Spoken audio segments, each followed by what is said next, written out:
Hi friends, আশা করি তোমরা সবাই ভালো আছো। আর দেখো এই দুইটা মাশরুম আমি ব্যাগেতে বার করে নাচানাচি করতেছি। নাচানাচি করণের কারণটা হচ্ছে এডিটা আমি রান্না করাম আজকে এই মাশরুমগুলারে। আর তোমরা যারা জানো না এই মাশরুমগুলা কীভাবে রান্না করে তারা লাগে আমি ভিডিওটা নিয়ে আইছি। তো তোমরা এই মাশরুমগুলার আজকে রান্নাটা দেখা লাইবা যারা না জানো, আর পরে ভিডিও দেখবা, স্কিপ না করে সেটা কেমনে কী করবা না করবা এ টু জেড এই ভিডিওটার থেকে জানি না যাবা। তার ভিডিওটা যেতটুকু সম্ভব আমি ছোটো করছি, কারণ অনেক দিনে মানুষের ধৈর্য কম। সেম আমিও বড় ভিডিও দেখলে দেখি না, ছোটো ভিডিও হইলে দেখি। তো আমিও ভিডিওটা চেষ্টা করছি যতটুকু পারি শুরু করানোর চেষ্টা করছি। তারপরে আমি মাশরুমটি লয়ে বয়েলাইছি হেন।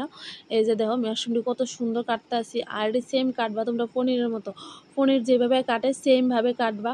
আর এটি কিন্তু খুব ভারী, খুব পুরো আর খুব সুন্দর সেমভাবে কাটবা তোমরা। আর এটি কিন্তু গলে না, এটি পনিরের মতো সেম হয়ে যাবো। তুমি যখন রান্না করবা অন্য মাশরুম টাশরুম তো গইলা জায়গা, এটি কিন্তু গলতো না। আর এটা একটু তোমরা সে যখন রান্না করবা একটু গরম জল দিয়ে ওয়াশ করে নেবা, কারণ রয়েছে তোমরা যেই একটা মাশরুম একটা ফ্লেভার থাকে, মাছে একটা ফ্লেভার থাকে, তারপরে যেটা আছে কাঠলে একটা ফ্লেভার, আমের একটা ফ্লেভার, মাংসতে একটা ফ্লেভার। এই ফ্লেভারটা গরম জল দিয়ে ধুলে মাশরুমের যে ফ্লেভারটা এটা গরম জল দিয়ে ধুলে যাইব গা।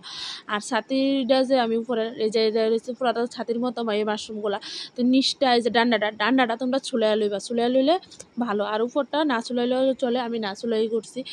আর এই যে নিচটা ডান্ডাটা অবভিয়াসলি চুলাইতে হবে, এটা না চুলাইলে কোনো পদ্ধতি নাই, কারণ এটা সিদ্ধ হইতো না, জ্যাংরা থাকবো, ভালো লাগতো না। তো তোমরা চুলাই লইবা ডান্ডাটা, আর উপরটা সেমভাবেই কাটে লাইবা পুরোভাবে। তো মোটামুটি আমার কাটা শেষ, কাটার যুদ্ধ শেষ। এই যে তোমরা দেখো আমি বলের ভিতরে কাটতে লেছি পুরো পনিরের সাইজ। আর এই একটা ডিমটা দেখো অনেক ডিমটা দেখতে পারবা, কিচ্ছু করতাম না। আমার মুরগি ডিমটা ফাটছে আর আমার ছেলে আইন না ডিমটারে এটার ভিতরে রাখাইছে। তারপরে আমি ঘরে আইসি, সেরা আলু টালু তো সব কিছু আগে রেডি করে রাখছিলাম। তারপরে কড়াইয়ের ভিতরে তেল গরম করে নুন হলুদ দিয়ে সেরা আলু ভাজা শুরু করে দিলাম। আর আমরা ঘরে এসে মাটির ঘর, অনেকেই দেখে গেবা মাটির ঘর, আমরা গরিব মানুষ, আমরা মাটির থাকি, মাটির খাই, মাটির ঘুমাই, মাটির বসবাস, সব কিছুই আমরা মাটির। তো গরম জল দিয়ে ওয়াশ করে সেটা ভালোভাবে এই এগুলারে আমি ভালোভাবে কষাইতেছি লাল করে। যদি ভালোভাবে কষানো হয় একটা ফ্লেভার করবো, তোমরা ভালোভাবে কষাইবা, ভালোভাবে কষাইয়া সেরাই রান্না করবা। তারপরে তোমার পাঠার মাংসরে পিস করবো, তোমরা একবার খায়া দেখো, জাস্ট একবার। তারপরে আমার এদিকে তেল গরম হয়ে গেছে, পর্দা শুকনো মরিচ আদা পেঁয়াজ দিয়ে নিলাম।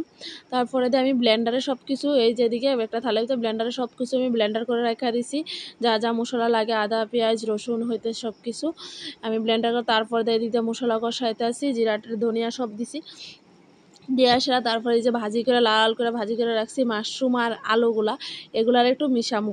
এটা না মিশাইলে হতো না, কারণ কি এটিতে আগেই কষাই রাখছি, একটু মিশাইলেই ভালো হইব। একটু রসবো যেটা আমরা কই মাতৃভাষায় রসবো। তো এরপরে দিয়ে আমি জল দিয়ে দেবো। আর এটা রান্না করছি দেখে আমার ভাইয়েরা ইনভাইট করছিলাম, ভাই আইসে, আয়ের সাথে বুঝছই না এটা মাংস না পনির, আরে সরি মাশরুম।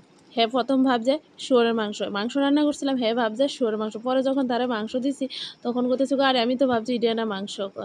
সে বুঝছে না, কয়েকটুকটা খাইতেছে, আমি সন্দেহ দুদুর মধুর করতেছি এটা কি।